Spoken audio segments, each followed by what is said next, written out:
जो शासन है अशोक जी का, कांग्रेस का, जिसको अशोक जी हेड कर रहे हैं, इसमें ईमानदारी से शासन चल रहा है, जनता के हित में शासन चल रहा है। कोविड में जिस तरह से उन्होंने संभाला इस चीज को सरकार ने, ये सारी छाप इसमें है और ये साबित हो चुका है कि ईमानदारी कोई मायना रखती है, क्योंकि बीजेपी के नेता भी आज विधानसभा में एक भ्रष्टाचार का आरोप नहीं लगा सके।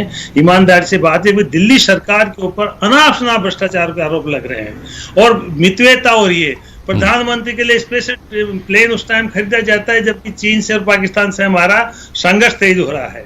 तो जो स्थिति, रेल की पटरियां बेची जा रही है, लोगों का रोजगार खत्म हो रहा है और छोटे छोटे के दुकानदार, हो सकता है आशीष जी उन दुकानदारों से प्रभावित नहीं हो, लेकिन आशीष जी आपके समाज के, मेरे समाज के, अगले कुछ दिन तक तो कम से कम चिंता मत करिए, बहुत सारे प्रहरी बैठे हैं रेल की पटरियों पे इस वक्त।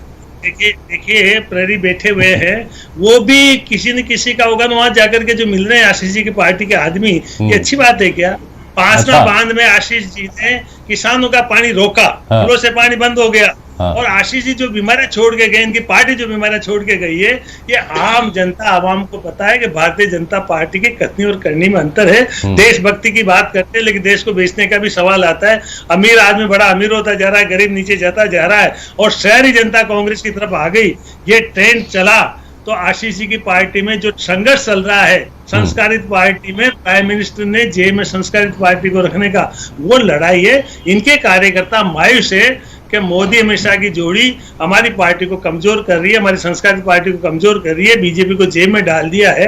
तो ये भी जानते हैं कि लाल कृष्ण आडवाणी के साथ, मुरली मनोहर जोशी के साथ कितना अन्याय हो रहा है। ये सारा जो प्रत्यक्ष में जो सारा निष्कर्ष है वो निष्कर्ष इन चुनाव में है। इसलिए मैं आशीष जी से अर्ज करूंगा कि कम से कम आपकी पार्टी को दुरुस्त करे, कांग्रेस की चिंता छोड़े। कांग्रेस तो संग्राम जीतती जा रही है और अगली बार 5 साल में सरकार नहीं बदलेगी, कांग्रेस दोबारा आने जा रही है। आशीष, लेकिन रामनारायण जी आप जो कह रहे हैं ना कि परिस्थितियों की वजह से ये परिणाम देखने को मिले हैं, आशीष जी कह रहे हैं कि परिस्थितियों की वजह से नहीं देखने को मिले हैं।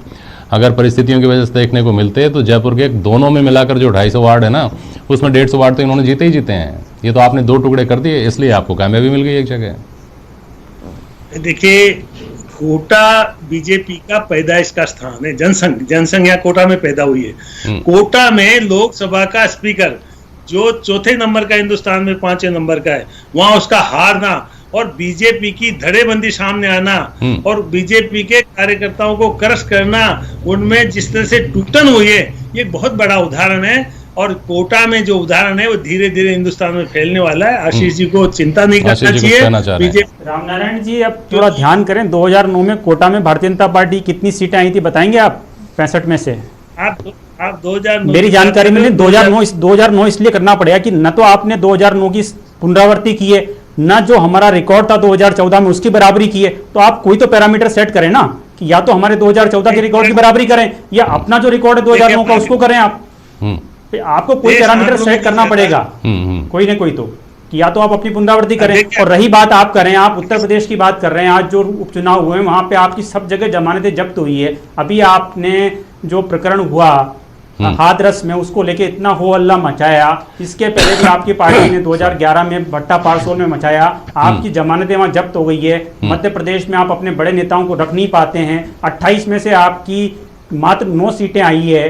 गुजरात में भारतीय जनता पार्टी 8 में से 8 सीटें जीती है। कर्नाटक में 2 में से 2 जीती है। मणिपुर में, इवन तेलंगाना में हम जीत रहे हैं। अब आप सब जगह से तो वाइप आउट हो रहे हैं और दोष हम पे दे रहे हैं। अब करप्शन की आपने बात की, आप बताइए 6 साल हो गए नरेंद्र मोदी जी गवर्नमेंट को। मेरी बात सुनिए, लेकिन रामनारायण जी मैंने आपकी बात में बीच में रोका नहीं, आप सुनिए। आप करप्शन का एक आरोप लगाइए, आप आरोप लगाइए ना कि 6 साल से नरेंद्र मोदी जी की सरकार है, आप एक आरोप नहीं लगा पाते हैं। राजस्थान की अगर मैं बात करूं तो आप देखिए ट्रांसपोर्ट में क्या हुआ, तो सबको पता है, सबको पता है बजरी में क्या चल रहा है, ट्रांसपोर्ट में क्या चल रहा है। जनता तो तैयार बैठी है। और जहां तक ट्रेंड की बात है, हमारा ट्रेंड ये नहीं रहता है कि हम 21 सीटों पे आ जाएं। ये ट्रेंड आपका है कि आप सरकार चलाने के बाद 21 पे आ जाते हो, 153 से आप सीधे 51 पे आ जाते हो। भारतीय जनता पार्टी का ट्रैक रिकॉर्ड बहुत अच्छा है इस मामले में। एक तो ये बताइए, आपने जो बजरी का कहा, क्या चल रहा है, उसके अलावा ये बताइए कि क्या बदला है। ट्रांसपोर्ट में क्या चल रहा था, क्या बदला है, आशीष जी मुझे बताइए। 2 सीटें नहीं बदला क्या है, अभी की वर्तमान की मैं तो आमजन की बात कर रहा हूँ, मैं तो आमजन की बात कर रहा हूँ कि आम आदमी के लिए तो जो जैसा चल रहा था वैसा ही चल रहा है, वैसा ही चलता रहेगा। बजरी में टोंक से लेकर के जयपुर तक जितने थानेदार हैं वो सारे करोड़पति हो गए हैं। भरतपुर में जबरदस्त हो रहा है, आप देखिए। अगर सब जगह ऐसा खेल है, चल रहा है। अगर ऐसा है तो क्या ऐसा 2018 के पहले नहीं था? ये भी तो एक सवाल है। खैर, श्याम सुंदर शर्मा, देखिए आशीष जी जब मैं वसुंधरा जी जब चीफ मिनिस्टर थी तब मैं टोंक से एमएलए था। इससे ज्यादा करप्शन उनके राज में हुआ है। आप उदाहरण देख लीजिए, पुराने अखबार उठा के देख लीजिए, करप्शन में बीजेपी नंबर 1 गेंद लेती है। उसको इनाम नहीं दिया गया, वो देना चाहिए, इसमें कोई दो राय नहीं है। कहने को आप संस्कारित हो, करप्शन में बीजेपी का जितना करप्शन में डूबी हुई है उतनी कांग्रेस नहीं है। मैं आपको विश्वास दिलाता हूँ, मैं भी बैठ के बात कर उतनी नहीं है। मतलब रामनारायण जी आप मान रहे हैं तो सही, सब जगह है करप्शन। तो चलिए, आपने साफ हुए से स्वीकार किया। श्याम सुंदर शर्मा जी, श्याम सुंदर शर्मा जी, ये जो चलिए बिहार, यूपी की और बाकी जगहों की बात भी करेंगे, बहुत इंपॉर्टेंट बात है वो भी, लेकिन राजस्थान के नतीजे आए, पहले हम उसके ऊपर बात कर रहे हैं। 6 निगमों में से 4 कांग्रेस को, 2 भाजपा को। आशीष जी कहते हैं कि ट्रेंड है, रामनारायण जी कहते हैं परिस्थितियां हैं।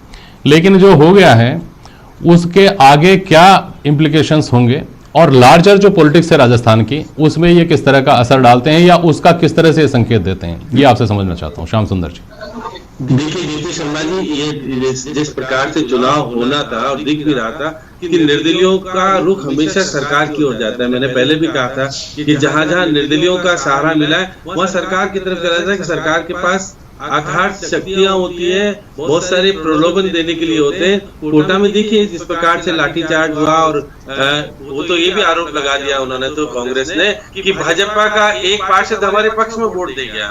तो ये सारी बातें देखने को मिली है। आप देखिएगा कि जयपुर में भी निर्दलियों के सारे आपने हेरिटेज जीता है, स्पष्ट रूप से जीत नहीं पाए, लेकिन 2 जगह, जोधपुर में आपने जीता और कोटा में 1 जगह जीते। तो शांति धारीवाल का निश्चित रूप से प्रभाव, और जिस प्रकार से उन्होंने मैनेजमेंट किया, क्योंकि देखिए बीजेपी का मैनेजमेंट पूरी तरह से फेलियर हो गया।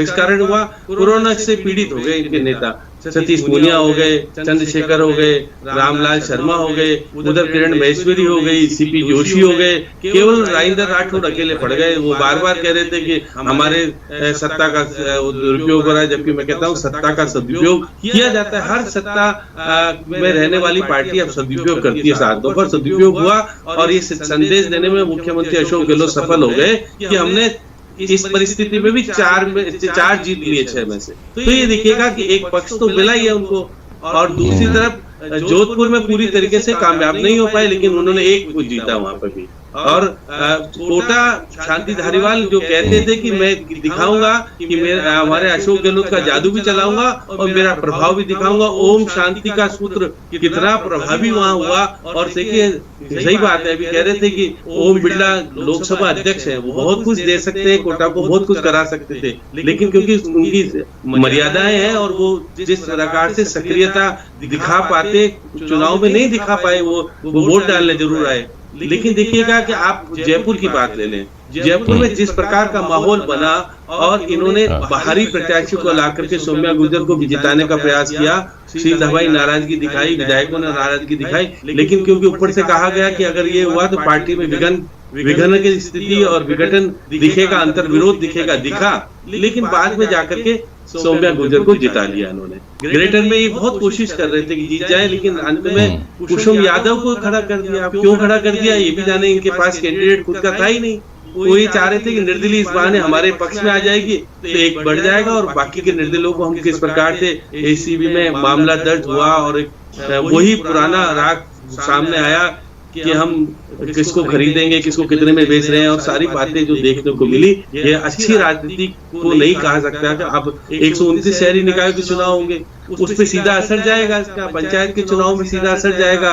देखिए कि मुख्यमंत्री अशोक गहलोत कहेंगे शासन अच्छा है, कोरोना में अच्छी मैनेजमेंट किया, सारी बातें होगी। अभी रामनारायण जी कह रहे थे बजरी वाला मामले में तो अशोक गहलोत ने विधानसभा में, हम भी मौजूद थे, कहा था करप्शन हो रहा है, लेकिन नहीं रोक पाए। सब कुछ हुआ, भरतपुर में डीआईजी के साथ जो कुछ हुआ, या धौलपुर में जो कुछ हुआ है चीजें, क्योंकि राजनीतिक परिप्रेक्ष्य में बजरी माफिया और बाकी के माफिया बहुत हैवी हो गए हैं, उनको हम रोक पाना संभव पुरानी वाली सरकार भी नहीं कर पाई, और ये मौजूदा सरकार भी करना चाहती है लेकिन नहीं कर पा रही है। अब आप रामनारायण जी फिर कह रहे थे विकास की गंगा बह गई है। देखिए मैनेजमेंट में किस प्रकार का माहौल, क्या कुछ होता है, बड़े निगम बन श्याम जी, बहुत महत्वपूर्ण विश्लेषण आपने किया, और रामनारायण जी ने भी और आशीष जी ने भी बहुत हेल्दी अपने तर्क रखे इस बहस में। कुछ और महत्वपूर्ण इसके एंगल्स हैं जो छूट गए हैं, लेकिन एक बहुत बड़ी खबर जोधपुर से आ रही है। वहाँ एक बड़ी दुर्घटना हुई है, इसलिए मुझे बहस को यहीं रोकना होगा। हम उस खबर पर जाएंगे। Over to Hyderabad. तो बड़ी खबर जोधपुर से।